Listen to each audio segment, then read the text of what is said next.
Anyways, our next game is going to be a TVZ between MygraiN and JDON. It's going to be on Catalina as well. And yeah, I predict this to be a pretty strong game. We saw JDON in that first match put up a pretty good fight against Seth, able to take that game with some sick banelings. And we'll see, man. MygraiN, though, is actually a GM level Terran. I'm just now realizing that, which explains his 13-0 record in the league. Now 14-0, I guess, technically. We'll see. Or no. We'll see what happens after this game. That's not what I meant. That's not what I meant. It's because JDON had played earlier. All right, you know what I meant. Yeah, I know what you meant. Game paused. Well, yeah, don't forget to change the time too. But I know what you meant. So let's get into this map. So like we said, this is Catalina Island, or Catalina. Is it Catalina Island? It's Catalina LE. Well, I mean, but I call it Catalina Island because sure, it's an island. we live near Catalina Island. That is true. We do live. So that's what I was saying. It looks like an island. Anyways, so spawning in our north position, we got our blue Grandmaster Terran from Starcraft Gaming. It is MygraiN. Wow. And spawning in our south position, we have our purple Zerg player, Storms, JDON. All right, man. So ZVT, again, on the same map too, so we're kind of getting to see a little bit of a rematch, but this time, Terran's back with full potential. Yep. And you also have to remember, JDON is our third ranking player in Storm's ladder system, so he is a very great player, even though the stats are a little bit different. MygraiN at the moment is currently undefeated. JDON has a few losses under his belt. He is still considered top 3, so it is not that one side of the match. Just because he's GM, don't let that fool you. I've seen GMs lose to lesser players time and time again. Yeah, that's definitely true. I mean, no one plays perfectly all the time, so there's definitely the potential here for JDON to go ahead and take the game. I mean, if MygraiN gets a little lax, kind of starts making a few mistakes, JDON's on top of his game, abuses some of those mistakes. Hey, I mean, that's how you win games, right? That's how you learn. So we do see JDON taking his hatchery before spawning pool, which personally I'm not a fan of going against Terran because it opens yourself up for a good Reaper harass. So I think he's going to hopefully have some good micro with his drones to stop it, because we're going to see a Reaper out on the field way before a spawning pool is even close to being done. Yeah. So we do see the spawning pool being started now, but a Reaper's going to be on the field way before then. Basically, the way this normally ends up going is that the Zerg is forced to do a little bit of worker micro until that Queen can come out, but we're actually having even gas before Queen, so this Queen's going to be a little bit even more delayed. So we're going to have to see some really good micro out of JDON to defend these drones. It's still no Queen. He's got to start that Queen in the main or somewhere. Well, the spawning pool is still being built. It's only about halfway done, so he's going to be nowhere ready. But at the same time, we do see a lot of minerals. I'm trying to figure out what's happening. Sorry, go on. No worries. We do see MygraiN scouting, so we are going to see that the Reaper is going to know exactly where to go, because like I said, you have a 50% chance of guessing correctly, and MygraiN, guessed incorrectly, but now he's got a Reaper on the field, so we'll see what kind of harass that Reaper is going to do. We do see a couple Lings being built and a Queen, but that Reaper is going to do some kind of damage. We'll see how much damage this Reaper is going to be able to do. One is going, save, turning into a Spine Crawler. So far, so good. No drones going down here for JDON. He's got a Queen halfway done. One drone goes down, though. A couple of Lings coming out, so there we go. He's going to be able to mess around with these. So good micro so far. If the Lings are out, he can hold off long enough to get the Queen out. Losing one Ling was kind of, but hey, not the end of the world at all. Yeah, losing a Zergling and a drone isn't that big of a deal. It's not ending. It's just, thankfully. 2 Reapers coming in, though. Weakening a lot of these gas ones. There goes one. Ooh, he wants that second one so bad, you can tell, but with that weakened Reaper, it's going to get out, though. Yeah, so we do see a couple drones, so far, so I think we only have, 3 kills total from the Reapers, so I mean, they kind of paid for themselves, they kind of didn't, Yeah, well, the Reapers are more for getting map control, and you really want to keep them alive for the follow-up push, which is what we're having right now, which we'll see with either 4 or 6 or possibly even 8 Hellions, which is pretty typical, and then we'll see the transition into, you know, it's a standard kind of bio ball out of our Terran player. We're even having that third base already coming out, so MygraiN is literally not pulling any punches right now. He's going full force. This is a very, very strong build that a lot of Terrans and Zergs use. Was like the standard for like 3 months. Yeah, we'll be seeing whether or not if JDON can defend this, because it will hit pretty hard.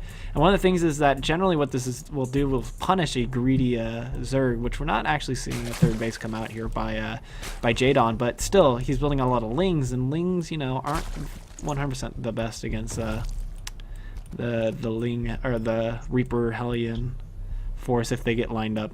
But I've also seen tons of games where the Reaper Hellion forces get surrounded, like might potentially be happening right now.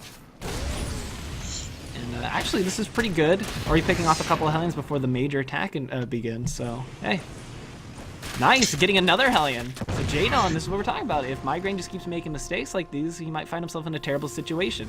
But he's got the wall off back at home, so these Lings aren't gonna. Oh! Wow, okay, that's a lot of banelings. We didn't even notice the baneling nest being produced because, yeah, I wasn't paying attention. Huh. Yeah, so we do see the Banes getting come in. MygraiN does understand, so he's going to get pushed out a little bit. This may be another mistake that we saw earlier of moving out incorrectly. We're going to see those Lings surround all the Hellions. Wow. Those Banes going to get a perfect shot. Is MygraiN going to take his first loss?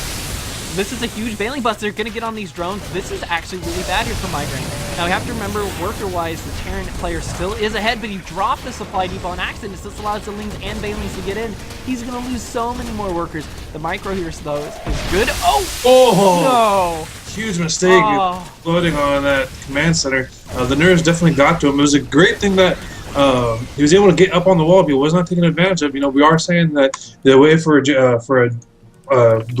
JDON to win, for MygraiN to make mistakes, but that also means JDON cannot make any mistakes of his own, and that was definitely. Speaking of mistakes were made, we're seeing 28 more Lings coming out. So if these Lings don't do any damage, look, there was a potential for JDON to, if he had built a large wave of drones right back then, to still continue on in this game with an advantage. But the fact that he built the second wave of drones, he's morphed him into banelings. That's more gas and minerals committed. He needs to do damage with this again. Because again, he's committing to another large-scale force or an attack.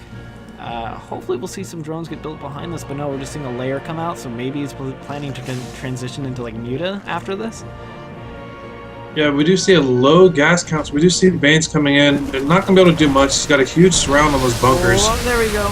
Bunkers go down, and again, we might be able to see the surround on the Hellions, but this time it's a lot smaller force of Lings, and I think the Hellions are going to be able to defend this. Wall goes up into the main, so yeah. Well defended here by MygraiN. Yeah, you know, with those bunkers scattered like they were, you know, this time MygraiN didn't leave his door wide open. Yeah, in order to get all of his Hellions and Reapers trapped at the door. Yeah, so worker-wise now we're seeing actually MygraiN with I believe a lead. Yeah, okay, just making sure on that. A 9-worker lead now, plus mules. There's no third base here for JDON, so it's 2 base versus 2 base. He just went up to layer and now is throwing down that spire, but again, he's only been operating off 2 gas, committing a lot of that gas into banelings, so he might be able to get like 2 or 3 mules out and hopefully try to secure an expansion. But at this point, the economy, I think, for our Terran player is going to start to really kick in, and I don't foresee our Zerg player ever actually getting that third base. Yeah, with, you know, MygraiN's does see that he's fighting against a 2-base Zerg, so he knows he's going to be able to go on. He knows JDON's not going to have that huge of a force. Those Hellions could probably easily do a run by and actually get some good damage done, but they kind of play it safe, kind of just. I think he just wants to contain JDON on 2 bases, and if he can do that, then he knows he's got him. Because, you know, just because when you're playing Zerg, you always want to be at least 1 base, if not 2 base ahead of your opponent. So if you're even on bases, you're technically behind. Yeah, that Reaper getting the full scout off, so he's aware of what JDON's got. He saw the tech, he knows that there's a Spire coming. That third base now is going down for JDON, but again, I really don't foresee MygraiN allowing this base to get up. If he does, then he does. That's just kind of his prerogative, but he really doesn't need to let it go up, because the only thing that can defend are Lings and a small group of banelings. You can just micro against banelings all day, every day. Yep, so we do see MygraiN does check that third base again. He is going to be able to get a stop. We do see a significant Zergling wave coming in with Banes. Those Hellions are going to kind of get counted out. Looks like they're going to get cleaned up, definitely, but a little lost the micro there, but MygraiN still is going to be able to defend it. He can micro forever against the Banelings, because it's like, what are the Banelings going to do? Unless they get centrifugal hooks. OP. So we do see MygraiN's third base going up way before JDON's third base is even going to be completed and or saturated. So again, MygraiN just keeping up with the bases, and he's still going to be ahead in base-wise. Yeah, one thing to point out is +1 is just now starting actually for our Terran player. I want to make sure, yeah, there are no armor upgrades actually for our Zerg, but he has double Evo chambers, so he could begin them, but again, he'll be behind. He doesn't really have the gas since he went with mutas. Yeah, now 6 mutas coming out. So he's going to try and do a little bit of harassment, but one missile turret solves that. And we actually see 2 in the natural. We're seeing, yeah, 2 in the, actually 3 in the main. They're actually in more of a outwards defensive position rather inside the mineral line. So if a large swell of Mutalisk somehow builds, these missile turrets could be picked off because they're not as easily to be surrounded and repaired. But I don't think we're going to see that large flock of Mutalisk occur. It's always possible, though. We have centrifugal hooks, +1 flyer attack, and +1 melee and ground armor. So, a lot of key stuff if our Terran player MygraiN doesn't pressure JDON at all. I mean, those upgrades are completed and the game continues on. We start to see a larger force come out. JDON's not completely out of the game yet. We see a lot of creep coming out too. So that's a ton of Zerglings, or Lings and Banelings. Or that's a ton of creep for Lings and Banelings to take advantage of.